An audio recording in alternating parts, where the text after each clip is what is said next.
I might be flicking this video upon, welcome if you're new here. Hi to whomever I might be flicking this video upon, welcome if you're new here, welcome back if you're not.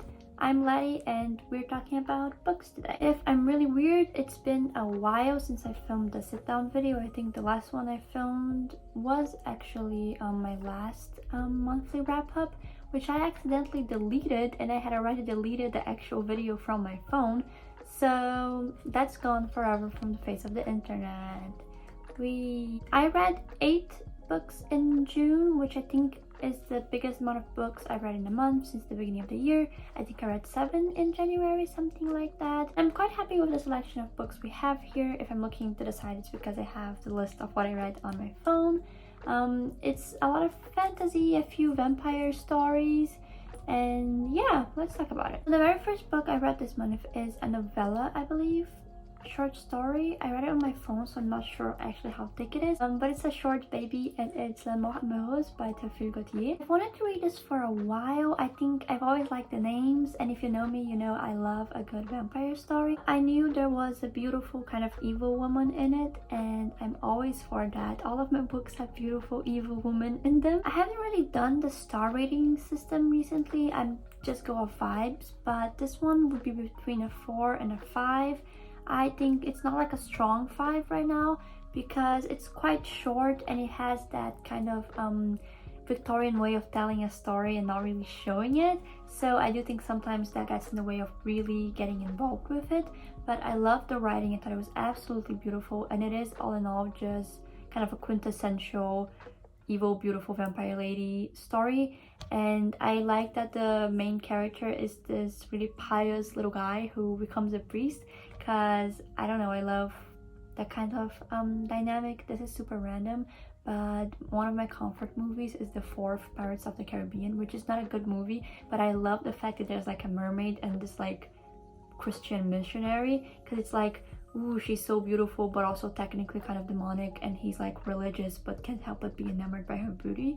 And I think that's just, I love a sacred profane love dichotomy. But yeah, the writing was beautiful. I underlined so much in my little list. I quoted, "How jealous I am of that God whom thou didst love and still lovest more than me." I wanted to read this in French, to work on my French, but it got too complicated and I gave up and just read it in English. Okay, so the next book is something that if you've been watching my videos, you can rest easy now, because I have cut off one of my books from my TBR of 13 books to read in 2023, and that is Convenience Store Woman by Sayaka Murata. I finally read it. I've been talking about it for ages, talking about how it's short and somehow I just don't go for it, but I finally did go. Convenience Store Woman is the story of this woman who's in her 30s and she's college educated, and everyone's kind of expecting her to go on with her life and climb the corporate ladder, but she just likes working at a convenience store. She's a cashier.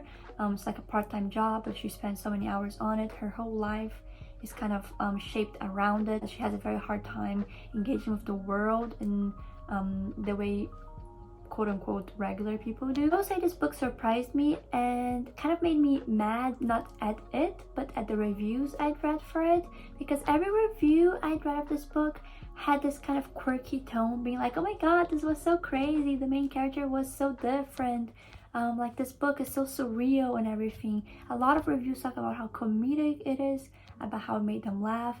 I didn't find this book funny at all. Found it heartbreaking and very tragic, and I was kind of offended, to be honest, by all of these reviews of people being like, this is so funny, the main character is so crazy, because I related a lot to her, and honestly it felt like people just can't humanize neurodivergent people. Also, this is something I've been thinking about for a while. I feel like Western audiences have this tendency to describe all Asian literature. Damn, who's dying?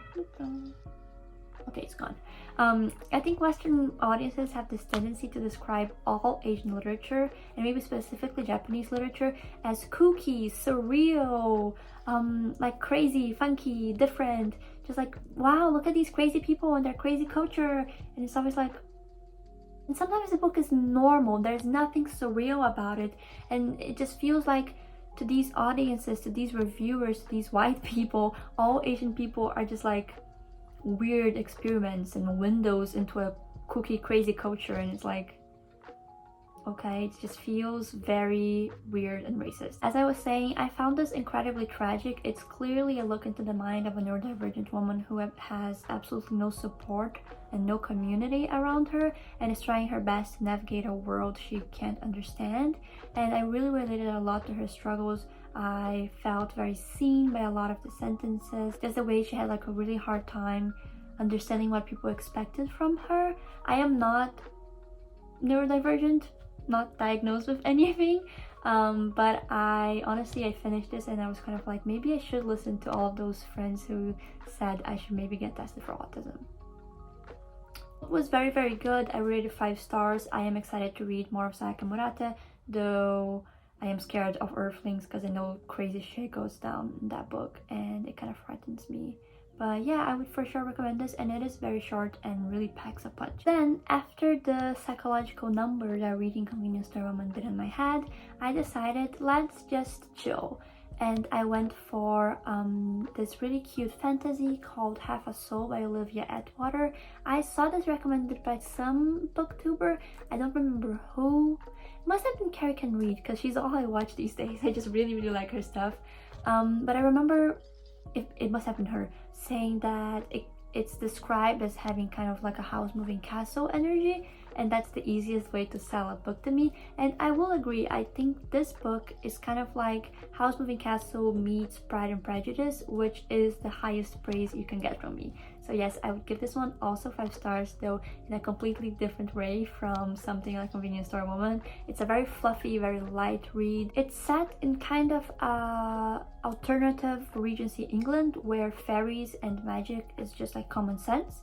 And we have our main character, Theodora, called Dora, whose mom did something in the past, we don't know exactly what, that made a fairy go after her when she was young. This fairy wanted her soul as like payment for something, but through a series of events, this fairy ends up getting only half her soul, and so Dora grows up feeling different from everyone around her. Funnily enough, this is also quite clearly a main character who is like neurodivergent coded, so it was very interesting for me to read this right after Convenience Store Woman, because obviously it's a very different book, but both main characters have that quality of just having a difficult time navigating the world and not really having like the emotions people expect them to have. And I really love Dora. I really related to her. Not to get too deep into me personally, but throughout my whole life I have struggled with the feeling that I feel less than other people. I'm not really prone to fits of passion. I'm not very emotional, and that is what Theodora goes through in her life, the fact that she can't find the right reactions for things. And I really loved seeing her be embraced and have this lovely community around her in this book. I feel like it kind of healed me after reading Convenience Store Woman. Basically, the story here is that Theodora's older cousin, whom she lives with since her parents died, she is this beautiful debutante, and she arranges somehow, or her mom arranges for her to go to London for, you know, the social season so she can snatch herself a husband. And because they are great friends, this cousin makes the mom let her take Theodora with her, even though everyone just accepts that Theodora will never get married because she is this weird girl. But there, Theodora meets the Lord Sorcier, which is like the court wizard of England, and with him she wants to try to find the solution for her issue of only having half a soul, while also investigating a mystery that's going on in kind of the London slums. I really, really liked this. It brought me a lot of joy. It did remind me so much of House Moving Castle. Not only the movie with this kind of, you know, introverted girl, like flamboyant wizard dynamic, but also really the book. The book is very different from the movie in the sense that it has much more of this kind of English sarcasm to it. Love the book for that. I love the movie and the book in very different ways, and I love the book for having this kind of more you know, like sarcastic, ironic humor to it, and I felt like this really had that too. Then, because I liked this so much, I went and read the next one in the series. It is a trilogy, and I believe it has spin-offs, and that is 10,000 Stitches. No characters from the... oh no, there is one character, like a side character from Half a Soul is the love interest in 10,000 Stitches, but here we're following someone in a very different social standing. Euphemia is a maid at a grand English estate, And I feel like that's a perspective you never really get, so I was very excited for that. The book is very focused on her experience being a service worker and exploring the way, you know, maids were and still are mistreated in these households. And I did think it offered a lot of interesting thoughts about, you know, like the oppression of women of this social standing in relation to the oppression of women of higher social standings at the time. That was very cool because I feel like Regency romances will only ever show you one specific type of girl. Euphemia was a very lovely main character, but especially I really like the love interest. In this, the love interest is actually a fairy. I don't think that's a spoiler in any way. I feel like it's quite obvious that he's a love interest from the start. This fairy who, you know, in this world, I really like what Atwater does with her fairies. They have that kind of alien cruelty that I prefer to just, you know, superhuman hot fairies. But the fairy in this, he, you know, he has that lack of understanding of good and evil that most fairies do, but he really wants to try. He's very interested in goodness. And so he kind of wants to use Euphemia as his project to become a better person, while she is actually using him to try to achieve her personal goals. And all in all, I thought it was equally sweet. I love that we got to spend more time in fairyland in this one, and I love that she took a different perspective. So there is a third book. As I said, it's a trilogy, but after that one, I don't know, I guess I just wanted to switch it up, and I decided to read another YA fantasy. I was on a roll of just sweetness and fluff, but in another world, giving an author who I'm not the biggest fan of another chance. So I read Once Upon a Broken Heart by Stephanie Garber. This book is so popular. I see it all the time, and I've always felt like it was something that I would really like. It just appeals to me so much, and I did like it, but there's always a but with Stephanie Garber, unfortunately, because I simply think technique-wise she's very weak. I think her prose is bad, and I don't understand how, like, 4 very popular books in, she doesn't have better editors. This is actually the first book I read most of as an audiobook. I'm not really an audiobook girly, at least I wasn't until now. But I don't think I would have finished this if I hadn't got an audiobook, because reading it traditionally, my eye just kept going to the bad prose. I actually sat down once, took a couple paragraphs and rewrote them as an exercise, because I was like, I can diagnose so quickly what's wrong with this bit, so let me just fix it just to, like, ease my mind. And I kept thinking, like, where are the editors? Where is anyone to tell her, like, this sentence structure is bad, this is repetitive, this is poor, this is a poor description. I'm really not trying to be mean. I feel like this sounds super mean, but I'm really just, you know, being honest about my critique, because I'm very sensitive to prose. I know that there are people who, they can read anything, it doesn't matter the prose. If they like the characters, if they like the plot, they roll with it, and I admire that, I guess. We're unable to criticize prose, maybe get that checked out. But if you can just turn your brain off and just go full, you know, plot mode, I respect that. I wish I had that ability. I really can't. The words just jump at me, and if I don't like them, I can't have peace. So yeah, I listened to this as an audiobook. I felt like that was much better because I didn't have the time to reread a sentence and be like, why did you put this pronoun here? I didn't even explain what it's about, but Once Upon a Broken Heart is set in the same world of Caraval. I read Caraval, I guess. I read the first one in the Caraval trilogy, the one actually called Caraval. I didn't read Legendary and Finale, again because I had such a big problem with her prose, but I kind of want to because I really like Jax as a character, and I know he's very prevalent in those, so maybe I'll go back and get the audiobook now. Here we're following a whole different character we have never seen before, called Evangeline Fox, and she lives in this kingdom where I guess the last 2 books like went down. I haven't been there, unfortunately. The boy she loves suddenly starts ignoring her and decides to marry her stepsister. So there's kind of a Cinderella thing there, and so she goes to this temple in this world. There's this kind of like tarot deck, but the things in the decks are real, and they are like kind of demigods, god situations, and they have temples and you can go and pray to them and make deals with them, but they're not benevolent gods. They're more in the line of like a fairy, so you know, every bargain has its price. And she goes to the temple of the Prince of Hearts, who I guess presides over like love and broken hearts and that kind of thing, and begs him to stop the marriage. but he does it in a way that was not what she meant at all, and then they kind of get entangled in a series of adventures. I really like Evangeline. I kind of wished she was a bit aged up. I feel like 17 is a weird age for the things that happen in this story. Maybe that's just the fact that I'm becoming an old hag now. So these younger characters have started bothering me more. You know, because when you're 14, you're like, oh yeah, 17 is a totally normal age to be getting married and going on crazy adventures and courting princes and everything. And then you become 19 and you're like, what the fuck are you on about? How are these teenagers doing all this? Go to school. Where is there school in this world? Has Evangeline graduated? Why is she not going to college? See, I'm becoming a mother. I guess it's also the fact that Jax is like an immortal being who's like thousands of years old.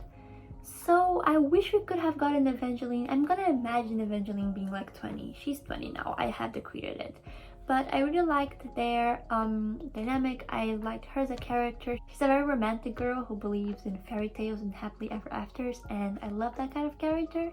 While Jax is obviously, you know, this brooding, duplicitous guy who can't really be trusted, but he's also extremely charming, of course, because he is like kind of a god of love. And funnily enough, this has kind of the same trope that A Thousand Stitches does. The main character and the love interest are working together to get someone else to marry the main character, but in that they kind of end up, you know, I love that trope, which is like you fall in love with your Cupid instead of the person you thought you wanted. I think it's very good. But yeah, I know the last book in the trilogy is coming out in October. I do intend to read the next one. I guess I'll just start off already with the audiobook, just save myself the trouble. And I kind of really hope Stephanie Garber gets better editors soon, because I really like her ideas. I think the world she built is really cool. I like how her brain works. I like how, you know, unapologetically magical the stuff in Caraval universe is.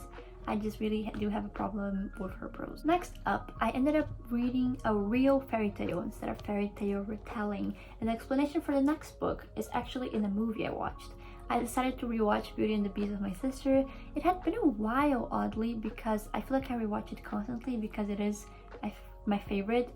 I mean, I would say Sleeping Beauty is probably my favorite Disney movie, but this one is, it's a different thing, okay? It's a different thing. I feel like just from looking at me, you can tell that Belle was my favorite princess growing up. But after I finished watching it, being enchanted, remembering why I love it so much and love this, like just the fairy tale itself, I caught myself thinking about how oversaturated Beauty and the Beast retellings kind of are in the YA fantasy genre, and so I decided to join in the oversaturation and write my own, which is why I then decided to finally read, which I never read before, the original La Belle et la Bête, which is the 17th century novel by Gabrielle Suzanne Barbeau de Villeneuve. I really liked it, of course, as an older fairy tale book.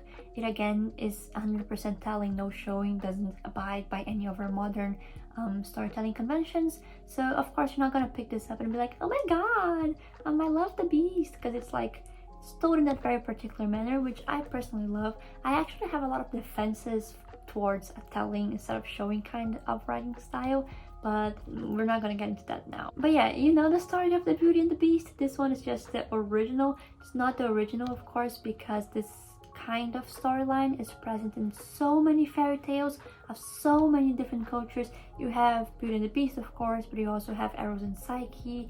You have East of the Sun, West of the Moon. East of the Moon, West of the Sun? No, I don't remember. But the whole cursed beastly groom is literally like a genre of fairy tale. But this one is the one that gave it that name, I guess, and that more directly inspired the Disney one. It's very good. It gave me a lot of inspiration. It has many beautiful lines. I did not know that Belle and the Beast are cousins in this one. I felt like that was a little bit unnecessary, but okay, girl, I get it. I understand that this was made for, you know, to convince young women that their arranged marriages were gonna turn out fine, and I guess in this time there were a lot of arranged marriages with cousins, so that's fine too. It's a product of its time. But when the review came, I actually had to stop for a while and be like, oh, We're going there. And it's not even like fourth degree cousins. Like, she is fully his uncle's daughter. But yeah, I really like this. I love the Disney movie. The live action is weird, but there's that one Czechian, right, movie from the 70s, Pana Network, which is in my letterbox top 4 because it is haunting and beautiful and chef's kiss. If you are a real Beauty and the Beast lover, I recommend you watch that one. It has a particularity, which is that the beast in that one isn't a mammal. He is like a giant eagle or something, and there's this thing where, like, after he starts falling in love with her, his like talons become regular hands. Why do my hands look so weird right now? Become regular hands, and he's like bemoaning it, being like, oh, I still have like a beast's head, so I can't kiss her, but now I have human hands, so I can't haunt, and I'm stuck between the worlds. And I just think that's such a beautiful, haunting, flesh-searing, heart-breaking representation of kind of the dichotomous feeling of love, of being yours and being that person's and wanting to give yourself completely to them, but of course that's never possible. And that movie is just so good. The photography is so beautiful. You probably have seen a gif of it on Tumblr and didn't even realize. I feel like it's on YouTube, I think, because those Eastern European 70s movies always are on YouTube, so go get it. After that, I stayed on my fairy tale roll. I'm always on my fairy tale roll. Am I the biggest fairy tale lover in the world? I would like to believe so. Am I going to write my thesis on fairy tales? Absolutely. I would like to say some things before I actually talk about the book, because I read Transformations by Anne Sexton, and mid-book I decided to look her up on Wikipedia, because of course I knew the name, it's so magnanimous, but I didn't actually know much about her life besides the fact that she killed herself. And then I read on Brazilian Wikipedia her life story, and I was like, oh, that's cool, let me check the English version to see if there's more information. And then there was the whole part of the Wikipedia on her having molested her daughter. Trigger warning for child sexual abuse really quick. I'm not gonna get into it or anything, I'm just mentioning the Anne Sexton thing. So basically, I guess after her death, Anne's daughter accused her of physically, mentally, and sexually abusing her throughout all her life.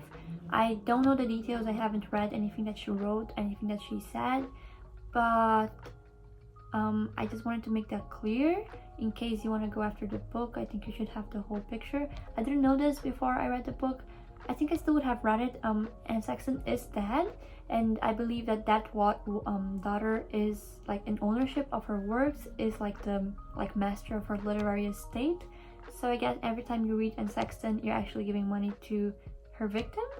So good, I guess. I don't know. I really don't know the full story. I intend to look into it, but I just wanted to make that clear, I guess, because I think it's the most ethically responsible thing to do. Anyway, Transformations by Anne Sexton is a poetry collection, and it's all about fairy tales. All the poems are fairy tale retellings, and I really fucking love this, which made that discovery all the worse. But the book is very good. I don't know what to say. The book is very good. The poetry is very good. I really like her take on things. I will say there is this one poem based on Rapunzel, and it starts with this beautiful line, a woman who loves a woman is young forever, and I was like, love that.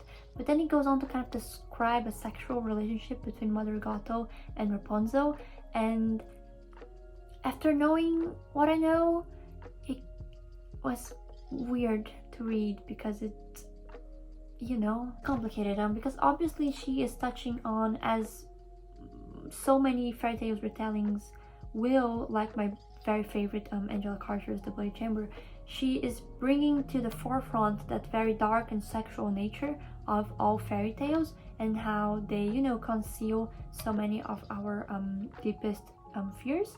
And so of course she's gonna touch on the weird sexual things, but there is so much about child molestation, so I guess that is also just a trigger warning for the book in general. The very last poem is about Sleeping Beauty, and it implies an abuse on the king's part towards Sleeping Beauty, and I just thought it was odd to read those knowing what I know. But you know, death of the author, if you can separate the artist from her work, just very good poetry. There's this line I wrote down from her Rumpelstiltskin retelling, which is, she offered him all the kingdom, but he wanted only this, a living thing to call his own, and being mortal, who can blame him? I actually read it because it was mentioned in the introduction to my copy of The Bloody Chamber, and I am thinking a lot about what I'm actually gonna do thesis wise. I literally just started university, like I should not be thinking about it, but I really want to write something good, something very good about fairy tales, and so I wanted to kind of feed my mind on that kind of stuff. And then my final read is a reread. I reread A Dowry of Blood by, I don't know if it's, you're supposed to say Saint or if it's S.T. Gibson, but you guys know the book because that book is so popular. It is a retelling of Dracula focused on his brides, and we are basically in the mind of Constanta, his first wife. Not actually, but that's the whole thing. His first wife, following him through the centuries as he acquires other brides, and it is basically kind of an exploration of abusive relationships within this retelling's context, and I really do like it. Upon rereading, I realized that I dislike the prose more than I thought. It's not bad prose, that's the thing. There are some banging lines in this. Like, it's such a quotable book, and a lot of it is so juicy and delicious prose-wise, but I feel like it got lost in the juicy and delicious sometimes. Unlike Stephanie Garber's prose, I have a harder time diagnosing why I think this one is a bit weak sometimes. But if you go on the Goodreads, you will see a lot of people complaining and pointing out that this kind of reads like a Tumblr post, and it kind of does. I'm not sure how to explain it, but it does feel like prose that needs to mature a little bit more, and I'm gonna be honest, I think it kind of feels like my prose sometimes. I'm guilty of writing like a Tumblr post sometimes, and I guess it's just this desire to be quotable and to make it delicious that can just make it come across kind of, purple prosy and forced. The thing with purple prose is it has to be, beautiful for no reason, and I feel like this is beautiful for a lot of reasons. I think the beauty in this serves many reasons, it's very important, but I also realize, like, I understand some criticisms I saw being like, oh, the prose is just a vehicle for the quotes. I don't know, it's complicated because I really do think there's a big heart in this book. I really like the way it approaches, abusive relationships, and especially the way it treats the abuser, Dracula, humanizing him but never really forgiving him, which I think is very good because, most abusers aren't cartoon villains, they're also complex people, and it's a hard thing to toe the line between understanding and empathizing and forgiving and not holding accountable.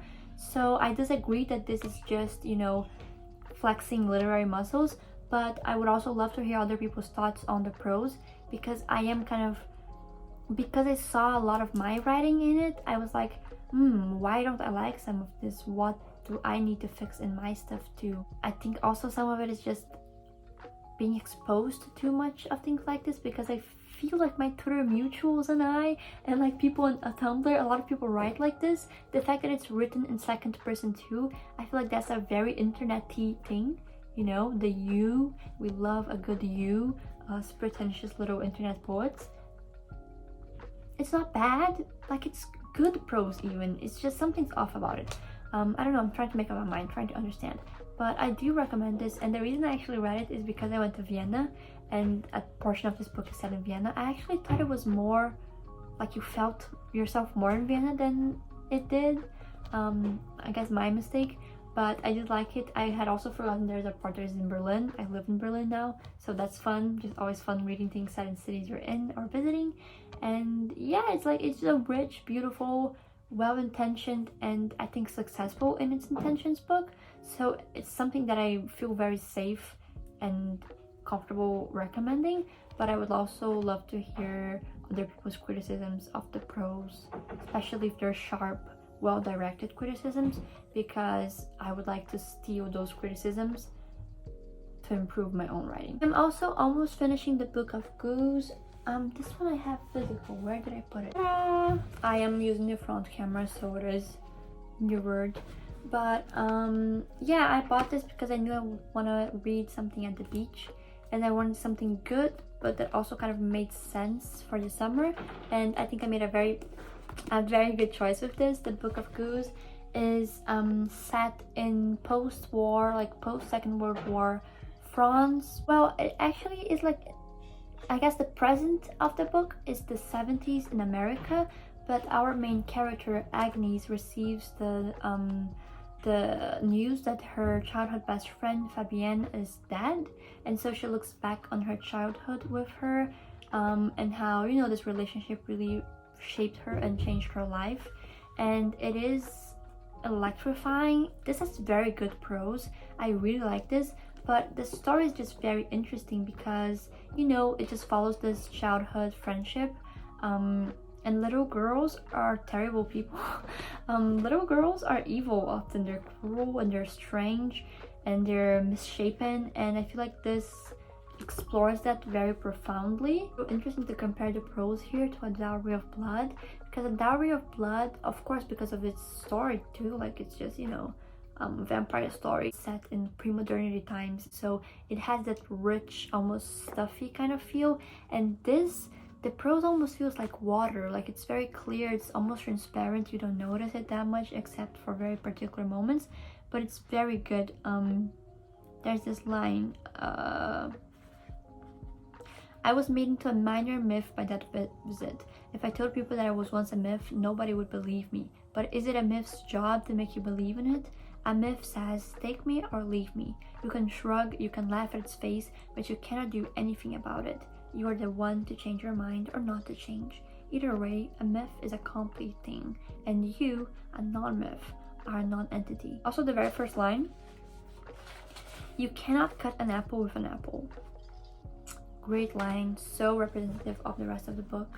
And yeah, so I haven't finished, I'm halfway through, but for now I do recommend it.